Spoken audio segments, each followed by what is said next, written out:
神のようになっていく。神聖さが目覚めるんですね。で、私はものすごく遠回りしたんですけれども、皆さん究極から言っていただきたいと。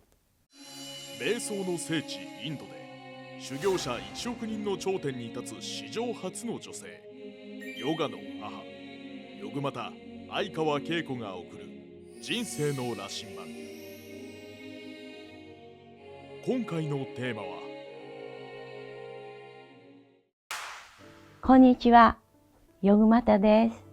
今日は、私が瞑想を始める前と、後で、どのように考え方が変わったかというようなことについてお話をさせていただきます。私は小さい時から探求心が強くてね、で、姉がたくさんいるんですけれども、私は末っ子なのでね、上の人たちの行動を見て、それから学んでいることが多かったんですけどね、質問が多い子のようで、この子しつこいなとか言われたこともあるんですけれどね、いろいろ知りたいということで、ちょっと健康を害してヨガに出会ってですね、でまた断食をしたらどうになるのかとかね、玄米食べたらどうになるのかとか、体のことを研究したり、さらに心理学を研究したりね、学んで、いろいろなことを学んでね、で心理学もいろいろな方法があってね、ヨガの先生もしていてね、インストラクターを育てていたんですね。で、東京のデパートを全部教えていたんですね。何でも私はやると願いが叶って、何でも手に入れてしまうというか、みんなを幸せにしたいと思ってね。で、カルチャーセンターとか、デパートのそういうね、友の会とかあるんですけれども、そういうところで可愛がられて、ヨガをまだその当時ね、誰もやってない時代でしたから、皆さんにこうね、珍しがられたのかもしれませんけれども、ね、皆さんにお教えして、順にやっていったって感じなんですけれどもね、何か自分が大層なことをやろうと思ってやってたんじゃないんですけれども、今度は人を指導する立場になってね、もっともっと自分が成長しなければならないってね、どうしたら人が素直に動いてくれるのかなってね。で健康的なヨガをやっていたのでね、さらに深いヨガをやらなければならない。自分が成長するためにはね、悟らなければならないって、そんなことを思っている時にヒマラヤの聖者に出会ったんですね。本当にね、すごく元気だったのでね、踊りも習ったり、動いたらどうになるのかとか、いろいろ研究し尽くしてね、ヨガダンスっていうメソッドを発明したり、いろいろ動きを発明して、どうやったらね、楽しく体の動きでね、健康になれるかみたいな。プラナディというね、そういう生態的なヨガの動きを発明したりね。そういうところで全く今度はね、動かないっていうね、静寂の世界学びをしていったんですね。だから今まではもう詰め込む、頭を使うっていうね、忙しかったんですよ。で、それがまた得意だったんですけれども、何でもできるっていうこと。で、今度やらないっていうこと、やらないっていう感じ。これ死ぬ練習だっていうことでね、ちょっと極端だったんですけれども、本もものすごい買ってね、もう一生読み切れないくらい買ってしまったりして、年取ったら読もうとか思っていたんですけどね。もう英語の本もバーって買ったりして、レコードもバーっと買ってみんなにダンスを教えるんだとかね。もう体いくつあっても足りないくらいインストラクターをね、育ててね。それもね、ヨガのパワーもあったんですけれども、まだ究極の悟りじゃなくて、そういう途中のパワーですね。だから何でも手に入るっていう。でも、さらにその上があるっていうことで。それで、究極のね、悟りという、そのヒマラヤの奥地に行って、修行をしてね、そして究極のサマディ、7年間ねヒマラヤで修行して、でその後毎年ね16年間ずっとアンダーグラウンドサマディで公開でやってたんですけれども、皆さんにさらに真理を知っていただきたいということで、教えるんじゃなくて皆さんを祝福すると皆さんが変容していくっていう、皆さんがどういうふうにして生きたらいいのか真理に目覚めてですね、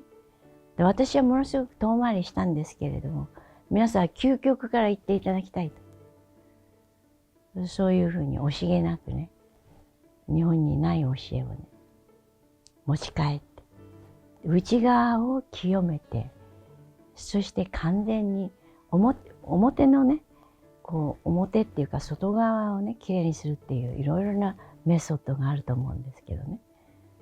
だからこう内側からもこうきれいにして完全な人間にしていくというね、それを最速でこうできるんですよって、それはそのマスターをいただくとできるっていうことで、私はそういう大役をね、ハリババジ、私のグルからね仰せつかってやってるんですね。真のヨガ、瞑想を通して100万人以上に愛と平和を伝えてきたヨグマタ相川恵子に学ぶヒマラヤシッダー瞑想無料説明会を開催中。 LINE 登録するだけで完全瞑想ガイドをプレゼント。詳しくは概要欄から。本当に私たちはこの体と心と魂小宇宙なんですけどね。だからいろいろみんなねスポーツやったりとかね、趣味をやったりとかね、人生にいろいろな学びがあると思うんですね。だからそれと合わせてね、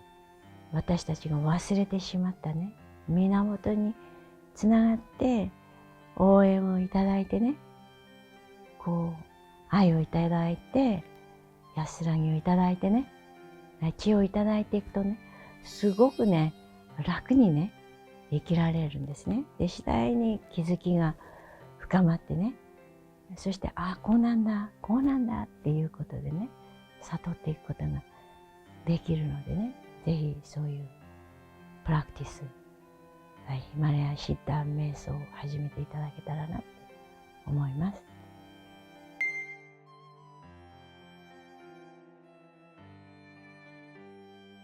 私たちはね源から生まれてきてね、そしてこう活動してるんですよね。で夜はこう寝る時は一応こう静まってね、その時すごくエネルギーをいただいてこう充電して再生してね、また朝目覚めるんですね。でも今はまた夜も眠れない人も増えてきたりしてね、それでこう昼間のがこうすごく欲望でねこんがらがっちゃってるんでね、なかなか静まらない。例えばコンピューターでしたらこうリセットするとかねあるでしょ、再起動するとか。だから人間はこうずっと動きっぱなしでね、でどんどんカルマを積んでるんですね。カルマっていうのは行為をしてその結果がね全部自分の中に刻まれて、その人のキャラクターになってるんですね。だからそういうものをねこう純粋な状態に戻していくとね、こう生命力がみなぎってね、再生されてね、元気になってね、生きる力が出るんですね。だから死ぬっていうかすごい深い休息をしていくとね、また蘇る、復活をする。だからもうそのねちょっとくらい休んではね間に合わないっていうかね、完全にねこう休む。そうするとね全部意識が変わるんですよ。だから自分ができないとかねダメだとかそういう否定的なもの全部変わって大丈夫っていうね、神のようになっていく、神聖さが目覚めるんですね。それがこう悟りなんですけれどね。だからこういろいろなものがあるとねそれに依存してるのでね、本当の自分の価値がわからない。それ一回捨てるとね、で本物になっていくことができる。だから例えばね職を変えて職がなくなった時とかね、でこう新たな気持ちで新しい職を得るとかね、リセットしてね、それもちょっと似てる心境があるかもしれないですね。だから前へ進む人なんでね、転んだらさらに元気になるみたいな。だからね、振られるから恋をしないみたいのがあるかもしれない。苦し危うきに近寄らずって、そういう危険なところは行かないっていうのはありますね、多分ね。競争が激しいところは行かない。